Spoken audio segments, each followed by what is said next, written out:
প্ৰয়াত পিতৃৰ ছবিৰ সন্মুখত তেখেতৰ আশীৰ্বাদ বিচাৰি আমি আৰম্ভ কৰিছোঁ।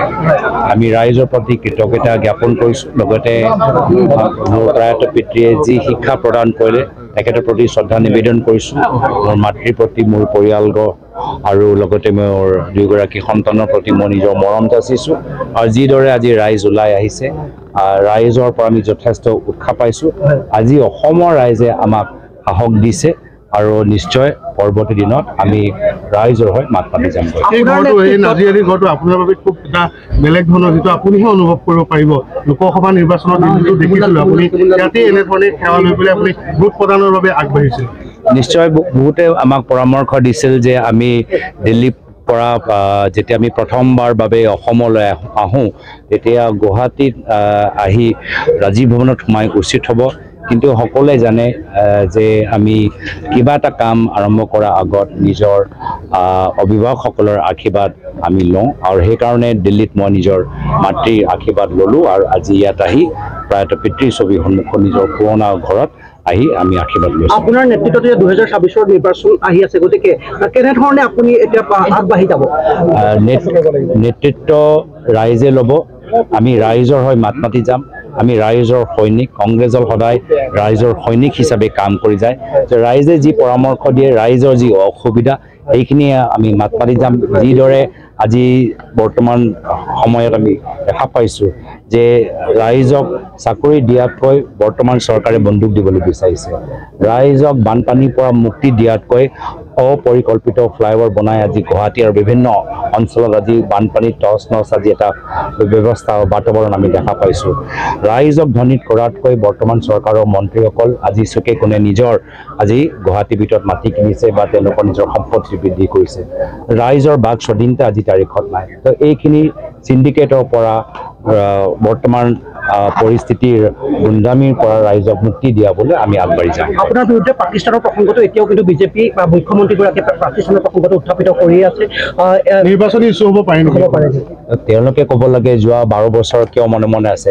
নিৰ্বাচনৰ 1 বছৰ আগতে এইবোৰ চব কথা উল্লেখ কৰাৰ প্ৰয়োজন কি? মানুহে বুজি নাপায় নেকি? যোৱা 14-15 বছৰ মনে মনে নিমাত, আৰু আজি নিৰ্বাচনৰ হঠাৎ 6-7 মাহ আগত এই ধৰণৰ মই পৰিকল্পনা আগতেও দেখিছোঁ যে কেনেদৰে মোৰ কলিয়াবৰ লোকসভা সমষ্টি নিৰ্বাচনৰ প্ৰায় 1 বছৰ আগতে দুভাগ কৰিলে।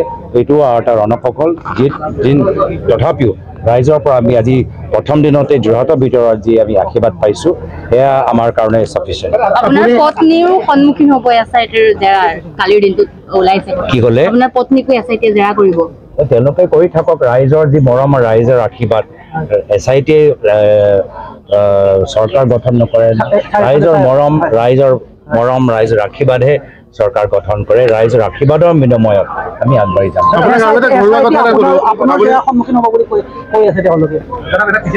যে আপোনাৰ খুৰাকো আজি আপুনি কিন্তু এই স্থানতে লগ পাইছে, গৌৰৱ গগৈ ডাঙৰীয়াৰ খুৰাক দীপ গগৈকো অকণমান যদি কাষতে বিচাৰোঁ আমি, কি ক'ব? খুৰাক যথেষ্ট আপোনাক সাহস দিছিল, কিন্তু যথেষ্ট আমাৰ আশীৰ্বাদ আমি পাই থাকোঁ। বিভিন্ন সময়ত তেখেতৰ ওচৰত গৈ আমি পৰামৰ্শ লৈ থাকোঁ। তেখেতৰ অভিজ্ঞতাৰ পৰা আমি যথেষ্ট শিকিবলৈ পাওঁ। পুৰণা দিনত যেতিয়া তেওঁ যুৱ কংগ্ৰেছ কৰিছিলে, ইমান কঠিন পৰিস্থিতিত তেওঁ আৰু মোৰ প্ৰয়াত পিতৃয়ে কংগ্ৰেছ কৰিছিলে। এনেকুৱা এটা অৱস্থাত য'ত যোৰহাটৰ সন্ধিয়া ভাগত কোনো কংগ্ৰেছৰ সতীৰ্থ বা বিষয়া ওলাই যাব পৰা নাছিলে, সেই সময়ত তেওঁলোকে কংগ্ৰেছ কৰিছে। তেওঁলোকৰ ত্যাগ বলিদান, আৰু আজি আমাৰ লগত আমাৰ বিধায়িনী দলৰ দলপতি আছে দেৱব্ৰত শইকীয়া ডাঙৰীয়া, তেখেতৰ প্ৰয়াত পিতৃ প্ৰাক্তন মুখ্যমন্ত্ৰী হিতেশ্বৰ শইকীয়া দেৱ, তেখেতৰ ত্যাগ বলিদানৰ বাবেহে আজি আমি ইয়াত ভৰি দিবলৈ সক্ষম হৈছোঁ।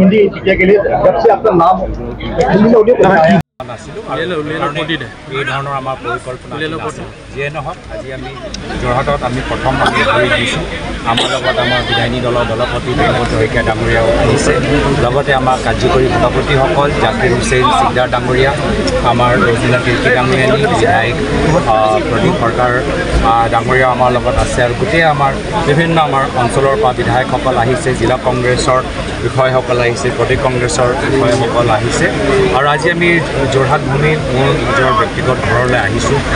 যোৰহাটৰ পৰা মোৰ প্ৰয়াত পিতৃ নিজৰ ৰাজনৈতিক যাত্ৰা আৰম্ভ কৰিছিল আজি সেই যোৰহাটৰ ভূমিত আজি স্পৰ্শ কৰি আজি তেখেতৰ আশীৰ্বাদ য'তে আছে তাৰ পৰা যে তেওঁ আশীৰ্বাদ দি আছে আমাৰ চাই মুখেদি হাঁহি মাৰি আছে সেইটো আমি উল্লাস আৰু আনন্দ আমি অনুভৱ কৰিছোঁ যোৰহাটৰ বাকী ৰাইজৰ প্ৰতি আমাৰ কৃতজ্ঞতা আজি যোৰহাটৰ ভিতৰত যোৱা লোকসভা নিৰ্বাচনত আমাৰ বিজয় নহ'লেহেঁতেন মই নাভাবোঁ যে এনেকুৱা এটা গধুৰ দায়িত্ব আমাৰ ওপৰত আমাৰ কেন্দ্ৰীয় নেতৃত্ব আমাক দিলেহেঁতেন যিয়ে নহওক আজি আমাৰ যিদৰে ৰাইজ ওলাই আহিছে আমি দলৰ সতীৰ্থসকলৰ পৰা যথেষ্ট মৰম পাইছোঁ কিন্তু নিৰপেক্ষ ৰাইজৰ পৰা অসমৰ নিৰপেক্ষ ৰাইজৰ পৰা যিদৰে আমি সঁহাৰি পাইছোঁ তাৰ বাবে আমি অসমৰ ৰাইজক ধন্যবাদ জ্ঞাপন কৰিছোঁ বহুত আমাৰ অসমৰ সমস্যাবোৰ ৰাইজ দেখিছেই গুৱাহাটীৰ ভিতৰত কি ধৰণৰ কৃত্ৰিম বানপানীৰ সমস্যা উত্তৰ অসমত লখিমপুৰ ৰঙা নদী নামবস্তিত কিদৰে কৃত্ৰিম বানপানীৰ সমস্যা হৈছে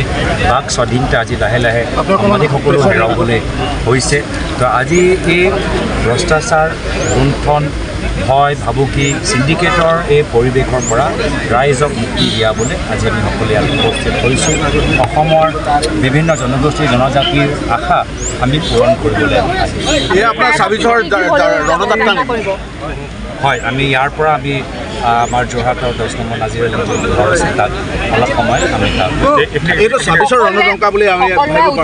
আজি কংগ্ৰেছ ভৱনতো এক বিপৰীত ছবি দেখিবলৈ পোৱা গৈছে আপোনাৰ শ্লোগান দিছে আজিৰ পৰা আৰম্ভণি নেকি আপোনাৰ 26ৰ আখৰা আমি আগৰ পৰাই আমি লোকসভা নিৰ্বাচন পিছৰ পৰাই আমি বিধানসভা নিৰ্বাচনলৈ আমি কেন্দ্ৰ কৰি আমি কামখিনি কৰি আছোঁ যোৱা লোকসভা নিৰ্বাচন পিছতে আমি ক'লোঁ যে আমাৰ মূল খেল টো অহা বিধানসভা নিৰ্বাচনত হ'ব আমাৰ আজি এটা পদক্ষেপহে কিন্তু ইয়াৰ আগৰ পৰাই আমি খোজ ল'বলৈ আৰম্ভ কৰিছোঁ যিহেতু লবিকেন্দ্ৰিক ৰাজনীতি বুলি কোৱা হয় কংগ্ৰেছক এবাৰ লবিকেন্দ্ৰিক ৰাজনীতি মুক্ত হ'ব নেকি কংগ্ৰেছ আমাৰ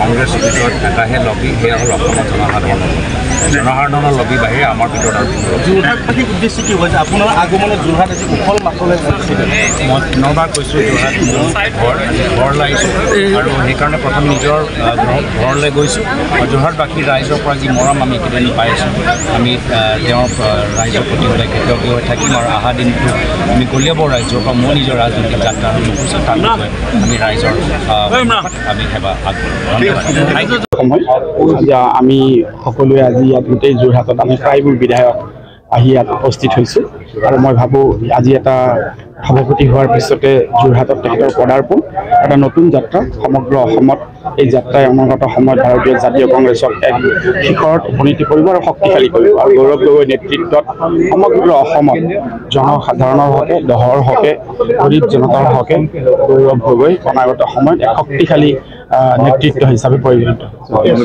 পাকিস্তানী প্ৰসংগবোৰ কিবা প্ৰভাৱ নাই এইবিলাক কথা আমি ভাবাই নাই একো নহয় এইবিলাক কথাৰ কোনো যুক্তি নাই অসমৰ সংবাদ জগতখনৰ বাবে এক সুখৰ খবৰ আপোচবিহীন ৰাইজৰ কণ্ঠ সাপ্তাহিক কবচ পুনৰ এবাৰ অসমৰ ৰাইজৰ মাজলৈ স্বত্বাধিকাৰী প্ৰণীতা কলিতাৰ দ্বাৰা প্ৰকাশিত আৰু আপোচবিহীন একাংশ নপুৰণি অভিজ্ঞতাপুষ্ট সাংবাদিকৰ দ্বাৰা প্ৰচাৰিত তথা eco printing press Guwahati Katabari গড়চুকত মুদ্ৰিত সাপ্তাহিক কবচ এতিয়া অসমৰ বিভিন্ন প্ৰান্তত উপলব্ধ আমাৰ ঠিকনা মুখ্য কাৰ্যালয় অসম ফৰেষ্ট স্কুল হৰি মন্দিৰ পথ গুৱাহাটী আৰু উপ কাৰ্যালয় Kalita market Bijoynagar Kamrup Assam mobile number হৈছে 9435114666 70024728813 আমাৰ ইমেইল আইডি হৈছে kobos2025@gmail.com